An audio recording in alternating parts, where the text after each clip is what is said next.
নমস্কার, আপনারা দেখছেন কড়া খবর। এখন কড়া খবরে দেখুন, হিন্দুস্তান পার্কের ফোর্থ স্ক্রিনের অভিজিৎ ঘোষ, শুভজিৎ ঘোষ ও বিক্রমজিৎ ঘোষের বাড়িতে গৃহপূজা উপলক্ষে সারাদিনব্যাপী নাম সংকীর্তন, গৃহপূজা, আরতি সহ ভজন কীর্তন।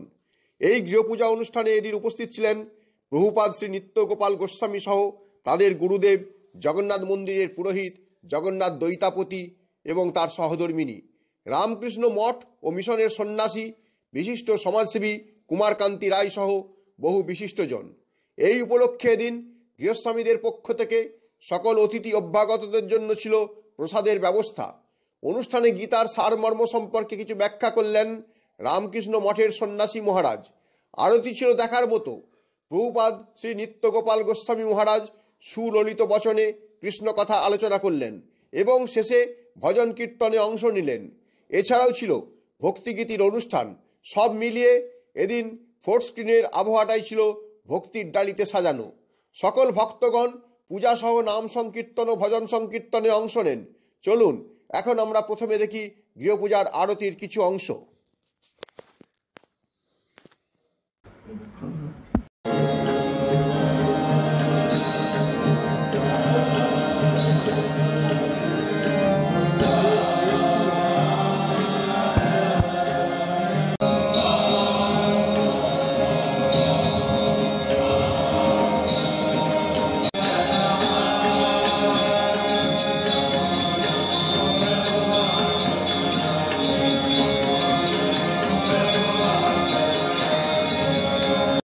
আরতির পর আমরা চলে যাব রামকৃষ্ণ মঠ ও মিশনের সন্ন্যাসী মহারাজের গীতার সারমর্ম ব্যাখ্যা অনুষ্ঠানে। শোনাবো তারও কিছু অংশ। Weakness is death. আপনারা স্বামীজি কোটেশন পড়েছেন, weakness is death, strength is life, expansion is life. এই স্বামীজি বলছেন, এবং স্বামীজি বলছেন arise, awake and stop not till the goal is this. কখনো তুমি এরকম কাপুরুষ দুর্বল হয়েও না। তোমার এই দুর্বলতা কাপুরুষতা ত্যাগ করে ওঠো, arise, awake and stop not, যতক্ষণ পর্যন্ত তুমি লক্ষ্যে না পৌঁছাচ্ছ। এটি হচ্ছে গীতার একটা খুব বড় বাণী। তারপরে ভগবানের যে দ্বিতীয় যে স্টেপে তিনি যে বাণীটা বলছেন, তিনি প্রথমেই অর্জুনকে বললেন যে মানুষের এই দুর্বলতা বা তার মনে যে কোনো একটা যে হীনমন্যতা বা তার একটা যে ডিপ্রেশন থেকে দূরে গেলে আপনি তাকে অনেক সুখভোগ দিলে কিন্তু এটি যাবে না। ক্ষণিক হয়তো আপনি তাকে আনন্দ দিতে পারে, জাগতিক সুখভোগে এই দুর্বলতা কখনো যাবে না। তাহলে মানুষকে কি দিতে হবে না, তার মধ্যে আত্মবিশ্বাস জাগিয়ে তুলতে হবে। এটি ভগবান দ্বিতীয় স্টেপে তিনি বললেন, হে অর্জুন, তুমি একবার লক্ষ্য করে দেখো তুমি কিন্তু কে, তুমি কি অর্জুন মানে তুমি এই পঞ্চপাণ্ডবে সেই কুন্তিও? তুমি কি এই শরীর মাংসরূপ সেই অর্জুন বলছো? না, তোমার মধ্যে যে এক অনন্ত শক্তি রয়েছে, দিব্য শক্তি রয়েছে, এই শক্তিকে তুমি তাকিয়ে দেখো, তুমি আত্মা, সেই আত্মা অর্জুন তুমি কথা বলছো। আপনার স্বামীজি একটা খুব সুন্দর পাশ্চাত্য পার্লামেন্টে গিয়ে বলেছিলেন যে আমরা কেউ পাপী নই। তখন সকলে অবাক হয়ে গেছে, তাহলে আমরা কি? আমরা যদি পাপী না হই? তখন স্বামীজি বলছেন, we are divine, each soul is potentially divine, infinite power, infinite divinity within us. যদি ঈশ্বর যদি সর্বভূতে প্রকাশ হয়ে থাকে, ঈশ্বর আমার মধ্যেও সেই ঈশ্বর রয়েছেন। আমরা সেই ঈশ্বরের পুত্র। শুধু যীশুখ্রিস্ট একজন ঈশ্বরের পুত্র না, we are all son of god. সকলে অবাক হয়ে গেলেন, এইরকম কথা তো তখন কেউ বলেনি। This is positive. স্বামীজি বলছেন মানুষ। এবার আমরা যাব প্রভুপাদ শ্রী নিত্যগোপাল গোস্বামীর কৃষ্ণ কথা অনুষ্ঠানে। তারপর শোনাবো তার পরিবেশিত ভজন কীর্তনের কিছু অংশ।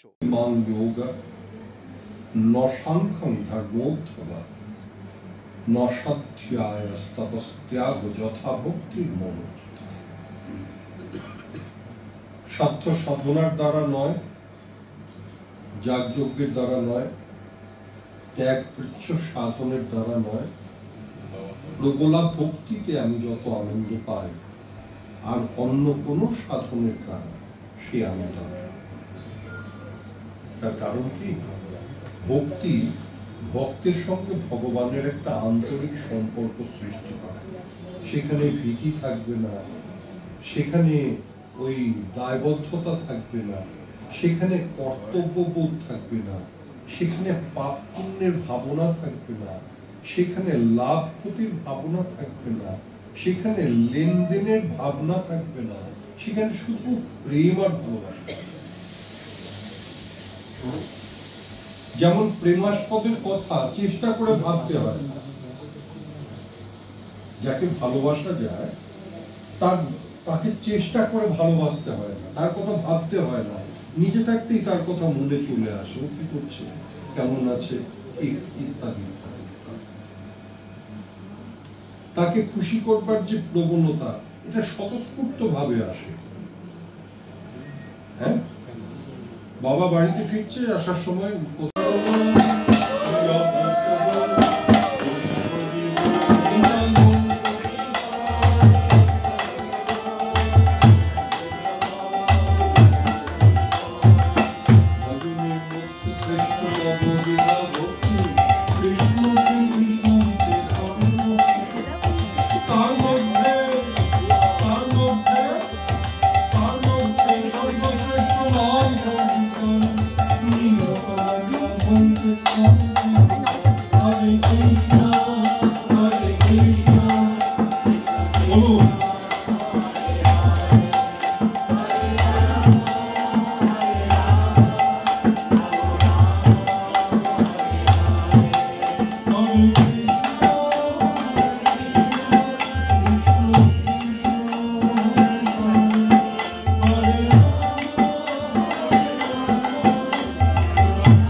সবশেষে আমরা আপনাদের নিয়ে যাব ভক্তিমূলক সঙ্গীতানুষ্ঠানে, শোনাবো তারও কিছু অংশবিশেষ।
স্ত্রী পুত্র দ্বারা সুত চোখ বুঝিলে কেহ নয়তো, স্ত্রী পুত্র দ্বারা সুত চোখ বুঝিলে কেহ নয়তো, সব ছেড়ে তোর যেতে হবে, ভেবে দেখো মন রে। দিন ফুরাইল হরি হরি বল, মানব জনম তো গেল ফুরাইয়া রে।